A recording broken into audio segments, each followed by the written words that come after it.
Welcome to Where There's a Wills, There's a Play. I'm Ian, your mid complexity casual gamer. Today I'm here to bring you a 5W's review of Table Fables, The Big Bad Wolf, designed by Jimmy Merrill, with art by Bess Sobel, and brought to you by the brothers Murph. In Table Fables, you play as the narrator of fractured fairy tales as you try and restore the stories before time runs out or the big bad wolf catches up to you. Let's get down to the table for a brief walkthrough. To set up the game, first take out the sheep card with the wily wolf on the back. We'll talk about that later. I'm going to shuffle the deck of cards and lay out a 4x4 grid as I have already done. Place the timer card on the top left, above the top left card. Once on each turn, you will swap two orthogonally adjacent cards like so, possibly.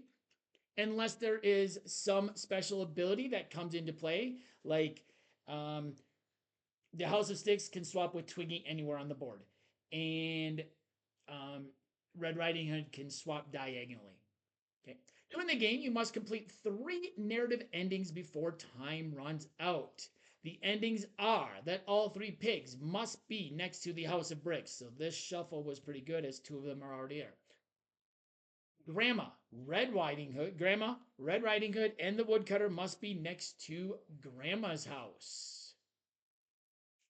And the bakery must be flipped over, signifying that Red Riding Hood went to the bakery before visiting Red Riding's house. Before visiting Grandma's house, not Red Riding Hood's house. If the timer makes it all the way around, so you will move this card around each round. If it makes it all the way around to the starting spot before you finish those 3 win conditions, time is up and you lose. Let's move on to the wins of this game. All right.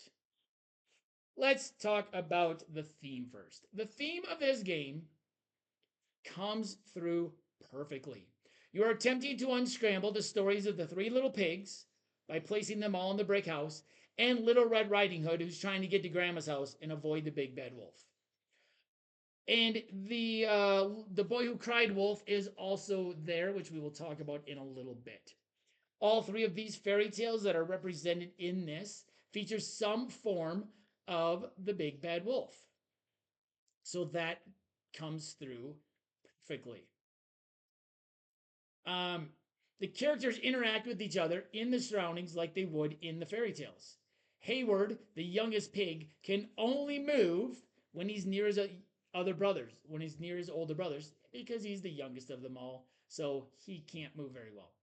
Red Riding Hood gets easily distracted, so Red Riding Hood would get easily distracted if there is a card that has this eyeball symbol on it, this eye symbol on it. So she's easily distracted by her surroundings. And the wolf, or the woods, are the home of the wolf. So the wolf or the woods card can only be swapped with the big bad wolf. The storytelling of this is really nice. Untangling these narratives is a creative, hands on experience as you are trying to move the cards around. There's a lot of tension via the time tracker and the movements you are making while trying to avoid the wolf, because you don't want to be near the wolf because he will flip things over and that will make it harder for you to win. The artwork is absolutely stunning. It is Bess Sobel art, so that is always going to be good. It's absolutely gorgeous.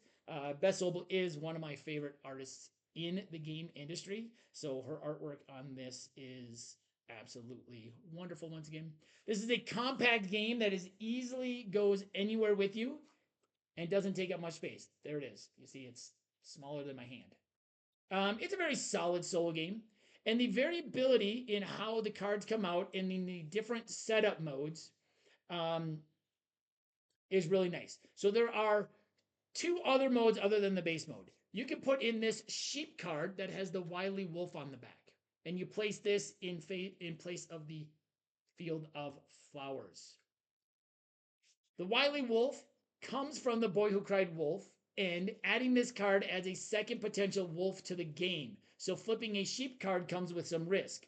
The boy who cried wolves can swap with a sheep anywhere on the board, and the sheep cards have a wolf symbol, which means it's going to flip when you switch with it. But this is going to add a second wolf.